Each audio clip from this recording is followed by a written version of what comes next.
마태복음 26장 36절에서 46절까지입니다. 우리 다 같이 한 목소리로 봉독하시겠습니다.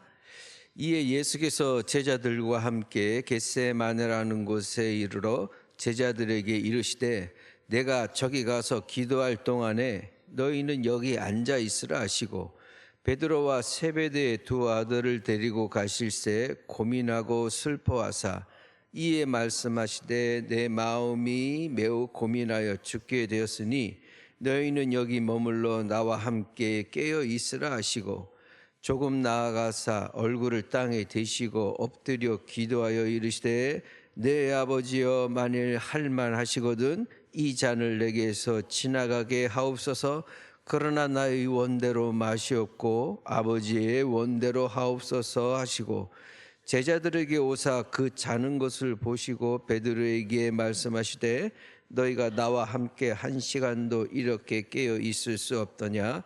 시험에 들지 않게 깨어 기도하라. 마음에는 원이로되 육신이 약하도다 하시고 다시 두 번째 나아가 기도하여 이르시되 내 아버지여 만일 내가 마시지 않고는 이 잔이 내게서 지나갈 수 없거든 아버지의 원대로 되기를 원하나이다 하시고 다시 오사 보신즉 그들이 자니 이는 그들의 눈이 피곤함이라. 또 그들을 두시고 나아가 세 번째 같은 말씀으로 기도하신 후 이에 제자들에게 오사 이르시되 이제는 자고 쉬라. 보라 때가 가까이 왔으니 인자가 죄인의 손에 팔리느니라. 일어나라 함께 가자. 보라 나를 파는 자가 가까이 왔느니라. 아멘. 예수님께서 예루살렘에 입성하시고 나서 여러 가지 많은 일들을 행하셨는데 지금 겟세마네라고 하는 동산, 겟세마네라고 하는 그곳은 바로 예루살렘 성 동쪽에 있는 감난산이라고 있습니다. 그쪽에 있는 동산으로 되어 있습니다. 그러니까 거기에 가서 거기를 가신 이유가 기도하러 거기를 올라가셨는데 그날이 겟세마네 동산에서 지금 이렇게 기도하셨던 그 날이 예루살렘 성에 입성하신 지 4번째 되는 날입니다. 즉 예루살렘 성 입성하실 때 우리가 종료주일 이렇게 얘기하잖아요. 그때로부터 이제 목요일 정도 된 날입니다. 그럼 그날에 목요일 날에 어떤 일들을 하셨냐면은 그때가 이제 유월절이었기 때문에 제자들과 함께 유월절 만찬을 이렇게 같이 행하시고 그 다음에 제자들의 발을 또 씻기셔요. 제자들의 발을 씻기시고 그런 다음에 또 새 계명을 다시 또 말씀하시거든요. 너희가 서로 사랑하라. 내가 너희를 사랑한 것 같이 너희도 서로 사랑하라 라는 계명을 또한 얘기하시고 그리고 성만찬 하시고 나서 이 성만찬을 기념을 해라. 이 너희들이 가지고 있는 이 빵 조각 하나가 바로 내가 너희를 위해서 흘리는 찢기던 그런 살이고 너희들이 마시는 이 포도주가 내가 너희를 위하여 흘린 피다. 이렇게 말씀하셨어요. 제자들은 그 얘기를 듣고도 이게 무슨 얘기인지는 솔직히 잘 몰랐어요. 나중에 이 말씀을 하신 이유가 있었구나. 그래서 예수님이 이렇게 하셨구나라고 제자들은 이해를 했지. 예수님이 돌아가시고 이 부활하신 이후 그 이후에 그때서야 깨달았지. 이 당시에 예수님이 이렇게 얘기해서도 잘 알아듣지 못한 그런 상태입니다. 그런 다음에 성만찬을 하시고 난 이후에 너희들 중에 누군가 하나가 나를 배반하리라 이 얘기를 하고 그러자 제자들이 서로 나는 절대 그렇게 하지 않겠습니다. 베드로는 내가 죽을지언정 나는 절대 예수님을 배반하지 않겠습니다. 이런 말들을 하고 나서 예수님께서 이 겟세마네 겟세마네 동산에 올라가신 겁니다. 그러면서 제자들이 또 따라갔겠죠. 제자들이 따라가는데 예수님께서 이렇게 얘기하시죠. 내가 저기 가서 기도할 동안에 너희들은 여기 있어라. 그러면서 3명만 베드로와 세베대의 두 아들은 야고보와 요한이죠. 누가 하늘 보좌에서 오른편에 앉겠습니까? 왼편에 앉겠습니까? 했던 그 두 제자. 그래서 그 나름대로 그 12제자 중에서 그 수제자라고 할 수 있었던 이 세 사람만 데리고서 기도하러 가셨던 것입니다.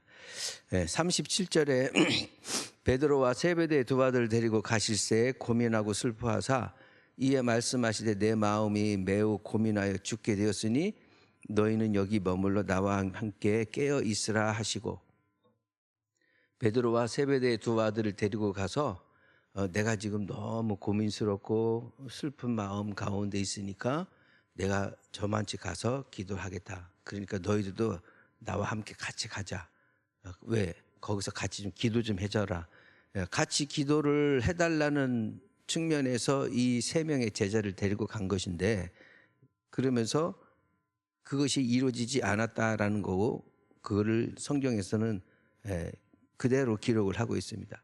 39절을 보면은 조금 나아가사 얼굴을 땅에 대시고 엎드려 기도하여 이르시되, 예수님께서 세 명의 제자들을 데려가서 거기에서 멀지 않은 곳, 조금 나아갔다 이렇게 되어 있고, 누가복음에는 돌 던질 만큼 거리다 이렇게. 그러니까 뭐 돌팔매질 열심히 한 게 아니라 이렇게 딱 던지면은 그 정도의 거리. 그러니까 예수님이 기도하시는 거를 제자들이 못 볼 수가 없는 그런 상황이에요. 예수님이 너도 여기 있어 하고 저 깊이 숲에 들어가셔가지고 혼자 기도하신 게 아니라 제자들이 있는 그 옆에서 기도를 하시는데, 모양이 어떻게 기도하시냐면 얼굴을 땅에 대시고 엎드려서 기도하셨단 말이죠. 이게 평상시에 자주 있는 그런 기도의 방법이 아니고, 또 예수님께서 그런 마음으로서 그걸 행동하고 있는 거를 제자들이 보고 있었다 이 말이죠. 그러면서 하시는 말씀이 내 아버지여 만일 할만하시거든 이 잔을 내게서 지나가게 하옵소서. 그러나 나의 원대로 마시옵고 아버지의 원대로 하옵소서 하고 예수님께서 얼굴을 땅에 대고 그렇게 기도를 하셨단 말이에요. 39절에 있는 만일 할만하시거든, 만일 할만하시거든이란 말은 당신은 할 수는 없는데 할 만한 능력이 있으면 이런 것이 아니라, 그럼에도 불구하고 이렇게 선택하지 않으실 수 있다면 그 얘기를 하시는 것이죠. 그냥 되는 것이 아니라 하나님 앞에 어떤 상황에 대해서 예수님께서 하시는 말씀이란 말이죠. 그리고 나서 첫 번째 기도를 이렇게 하셨어요. 이 기도를 하실 때에 누가복음 22장 43절에 보면 하늘에서 천사가 와서 이 예수님이 기도하시는 것을 도왔다. 그래서 예수님께서 기도하시는 게 더욱더 힘을 내서 기도하실 때에 땀이 땅바닥에 떨어지는 땀이 핏방울과 같았다. 이렇게 그 기록을 하고 있습니다. 처음에 3번 정도 기도를 하신 부분으로 나오지만 마태에는 처음부터 예수님이 기도하실 때에 그렇게 기도를 하신 거예요. 그렇게 기도를 하셔서 이 아버지여 만일 하실만 하거든 이 잔을 내게서 지나가게 하옵소서. 그러나 나의 원대로 마시옵고 아버지 원대로 하옵소서라는 기도가 그냥 말 몇 마디 하는 것이 아니라 완전히 땅바닥에 엎드려서 얼굴을 맞대고 거기에서 부르짖는 그러한 진짜 애절한 그런 기도를 하셨다는 것이죠. 그런데 40절에는 뭐라고 되어 있냐면은 제자들에게 와서 보니까 그 제자들이 자고 있었다 이런 말이죠. 제자들이 자는 상황은 이거는 시간적으로도 잘 맞지 않습니다. 왜냐하면 이때가 새벽이 아니고 제가 아까 이 목요일날 하루의 일정을 하루 안에 있었던 그 일정을 제가 말씀드렸잖아요. 그러니까 새벽은 분명히 아니에요.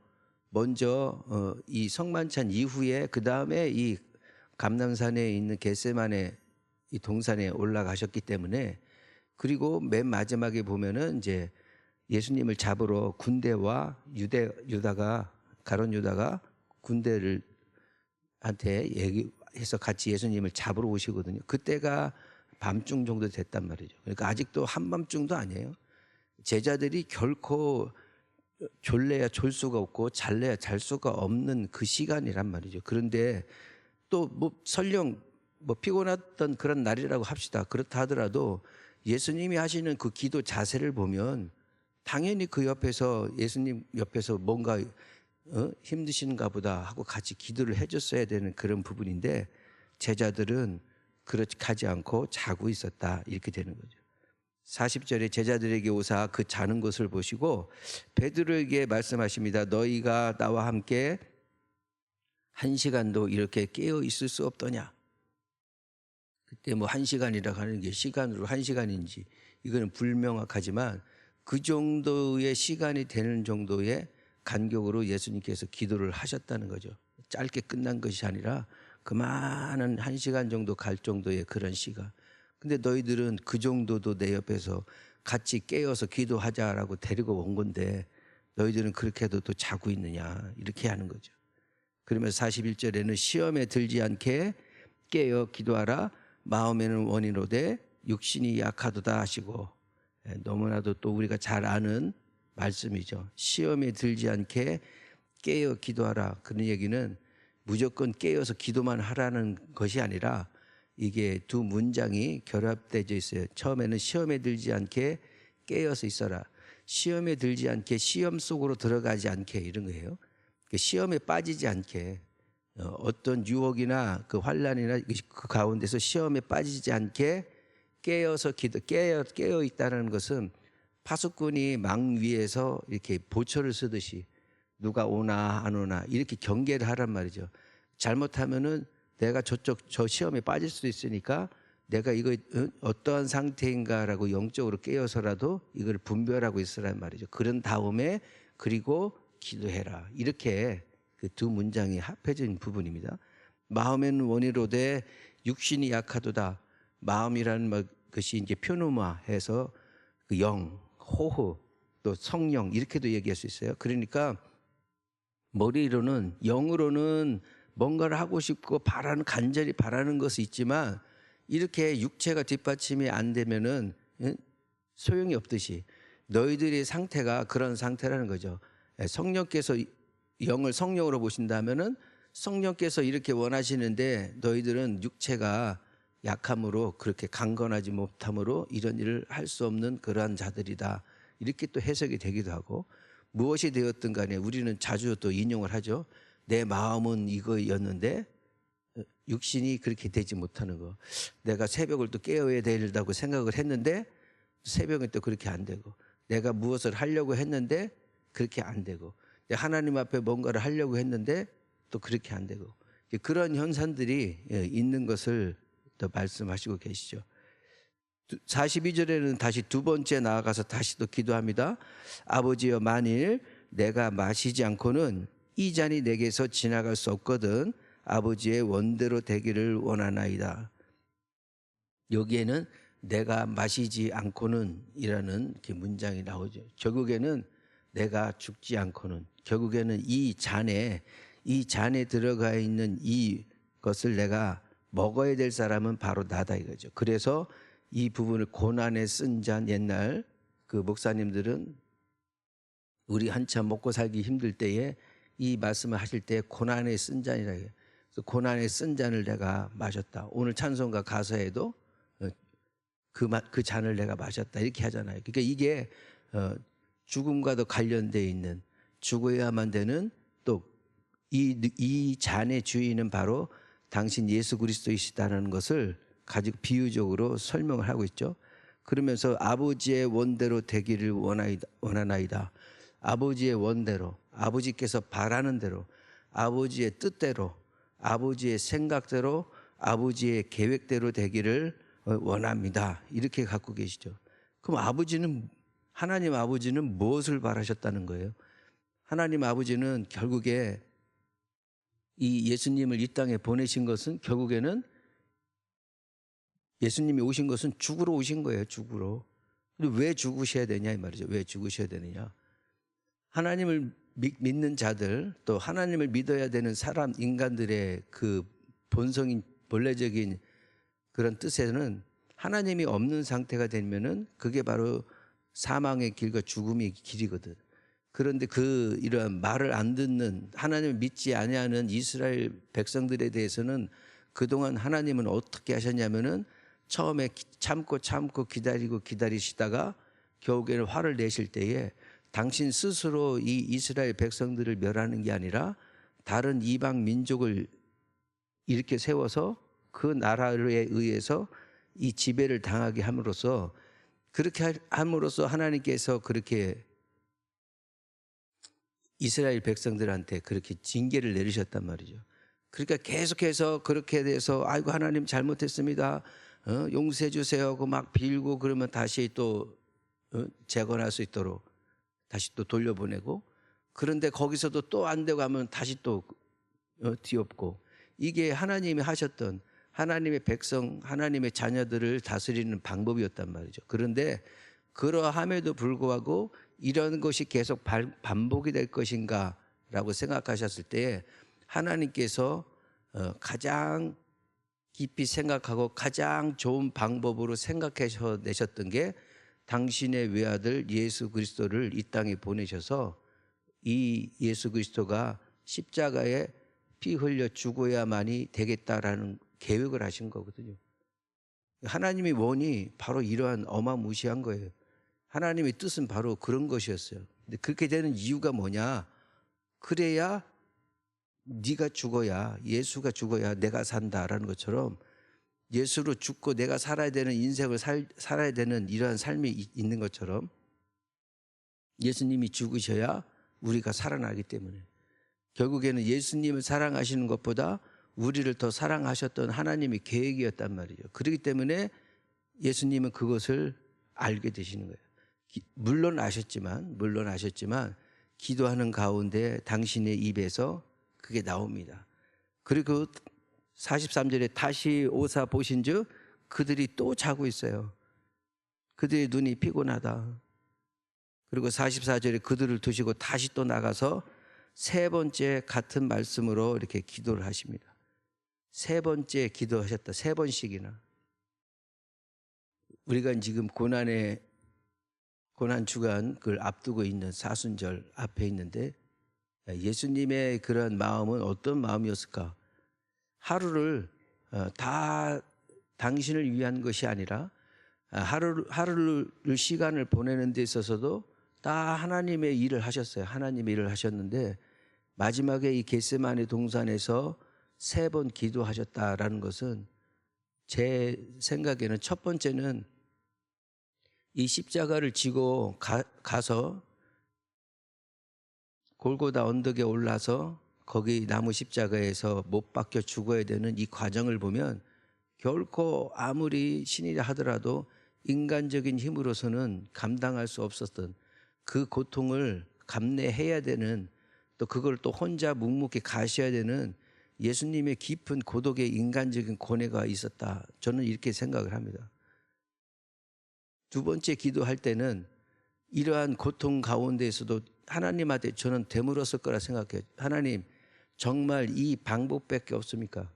그래서 여기 내가 마시지 않고는 이 잔을 내게서 지나갈 수 없거든, 이렇게 얘기하는 거거든요. 하나님, 이 방법밖에 없습니까? 이 백성들을, 이 사람들을 사랑하시는 하나님의 놀라우신 공의를 펼쳐내서 그것을 보여주실 수 있는 가장 궁극적인 사랑은 이거 방법밖에 없습니까? 내가 정말 이렇게 죽어야 되는 게 정말 맞습니까? 저는 그렇게 기도하셨다고 생각을 해요. 그리고 마지막 세 번째에는 하나님, 알겠습니다. 내가 그 길을 가겠습니다. 하나님의 뜻이 무엇인지 더욱더 분명히 알았으니 내가 그 길을 가겠습니다. 예수님의 이러한 세 번에 대한 기도는 그러한 하나하나의 인간적인 생각에서, 인간적인 굴레에서 생각을 하고, 그 다음에 할 수 있는 한 하나님과 함께 뜻을 교통을 하셨던 기도이고, 결국에는 그 뜻을 깨달아 그 말씀대로, 그 원하시는 대로 당신 자기 자신을 내어주셨던 그러한 기도였다. 저는 이렇게 생각을 합니다. 우리가 생각할 수 있는 이 모든 것들 가운데에는 결코 그 어느 것 하나라도 우리가 감내할 수 없었던 그런 과정을 우리 예수님께서 이렇게 겟세마네 동산에서 올라가 하나님하고 직접적으로 얘기하시며 기도하시며 피땀을 흘려가며 하셨던 이 통곡과도 같은 이 기도 속에 예수님은 그렇게 하나님의 뜻을 받들기로 하셨다는 것이죠. 아무리 하나님이 뜻이라 하더라도 이러한 길을 간다는 것은 결코 쉬운 것은 아닙니다. 그래서 성경은 이렇게 성경학자들은 이렇게 내다봅니다. 하나님께서 예수 그리스도를 죽이기로 작정을 하셨고 계획을 하셨고 예수님은 그 길을 순종하셨다. 그래서 우리는 무조건 하나님 말씀에 순종해야 된다. 이렇게도 해석을 하지만 지나친 해석이다. 저는 이렇게 생각합니다. 예수님도 인간의 육신의 몸을 갖고 있었기 때문에 예수님도 아픈 거 싫어하시는 거죠. 피곤하시면 주무셔야 되고 배고파서 배고플 땐 배가 고프셨고 힘들 때는 힘들다고 하셨고 피곤해서 어디 가다가도 주무셔야 됐던 그러한 예수님이셨단 말이죠. 아무리 하나님의 계획이 있다 하지라도 끝까지 죽음으로까지 순종하기로는 결코 예수님도 쉽지 않았음을 오늘 이 기도 가운데에 배경의 가운데에 있습니다. 그러함에도 하나님의 뜻이 우리 인간의 생각에는 맞지 않는다 하더라도 결국에는 하나님의 뜻이라는 것은 누군가가 죽어야 또 다른 누군가가 산다라는 것이죠. 십자가의 이러한 역사는 누군가가 죽어야 돼요. 그래서 이 기독교는 예수님 믿는다고 하면서 흘린 수많은 사람들의 피의 죽음이 있어요. 종교개혁을 할 때도 로마 카톨릭 그 교회의 교황의 이 잘못된 부패와 비리를 고발하면서 목숨을 잃었던 사람들이 한두 명이 아니에요. 이게 마틴 루터가 독일에서만 일어난 것이 아니라 영국에서도 일어났었고 체코에서도 일어났었고 수많은 사람들이 이러한 불의한 그 부분에 대해서 참된 진리를 외치다가 수많은 사람들이 죽었고 예수님이 부활 승천하시고 난 이후에도 네로 황제에 의해서 64년도에 수많은 기독교인들이 희생이 되었고 또한 70년에 결국에는 예루살렘 이 성까지 다 함락이 돼서 완전 초토화가 되는 그런 일도 벌어지고 그 이후에도 수많은 사람들이 이러한 피 흘림이 있었어요. 그것은 그들은 죽을 때에 우리 예수님처럼 그 어떤 두려움과 인간적인 것을 갖고 있다가 마지막엔 최종적으로 당신이 자기가 죽는 것에 대해서 두려움 없이 죽었던 그런 순교의 길을 갔던 수많은 선년들이 있었기 때문에 지금 우리가 이렇게 성경책 들고 말씀 가지고서 있는 그리고 지금 현재 우리가 드리는 이 예배 가운데 있을 수 있는 그러한 시간이 됐던 것입니다. 기독교의 역사는 바로 그런 것입니다. 사람의 생각으로는 되지 아니하고 또 가고 싶지 않은 그 길을 또한 가야만 되고 결국에는 내가 죽음으로써 또 다른 누군가가 살 수 있다면 나는 그 길을 가야 되는 그것이 바로 하나님께서 우리 예수님께서 직접 그렇게 가셨던 그 길이란 말이죠. 우리의 기도는 여러 가지 많은 기도 제목이 있겠지만 오늘 하루 주님께서 주시는 이 마음과 이 기도 그 가운데 우리는 어떤 것으로 하나님의 뜻을 또한 발견할 수 있으며 무엇으로 하나님께서 나를 통해서 하실 일이 무엇인지 그것에서 조금 더 중점을 두고 이렇게 인간적인 모욕과 멸시, 고통과 또 채찍의 맞음과 바로 이 목요일 날 밤에 예수님께서 잡히시고 나서 바로 그 다음날 처형당하시거든요. 이게 예수님이 십자가에 돌아가시는 게 하루 만에 일어나는 이런 일입니다. 있을 수가 없는 일이죠. 바로 어떻게 사형한다고 바로 그렇게 일어날 수가 없는 일을 예수님께서 그 길을 가시는 거예요. 그 전에 예수님께서 아셨죠. 내가 당해야 될 일이 무엇인지. 그러한 가운데 있는 그 시간 가운데 있는 것이라서 우리가 믿는 예수 그리스도, 우리가 믿는 십자가, 내가 예수님 믿습니다 라는 그 배경 속에 내가 그렇게 믿습니다 하는 그 짧은 단어 안에 예수님께서 행하셨던 이 모든 것들이 숨겨져 있다, 담겨져 있기 때문에 내가 믿는 믿음 다시 한번 점검하시고 오늘 하루만이라도 잠시 우리 예수님이 당하셨던 이 고난과 이 모든 여정을 다시 한번 돌아보면서 나는 어떻게 살아야 될 것인가, 나의 인생의 믿음의 방향은 어디인가, 그런 가운데 하나님하고 교통하며 하나님의 뜻을 발견하는 그런 시간 되기를 원합니다. 우리 다 같이 기도하시겠습니다.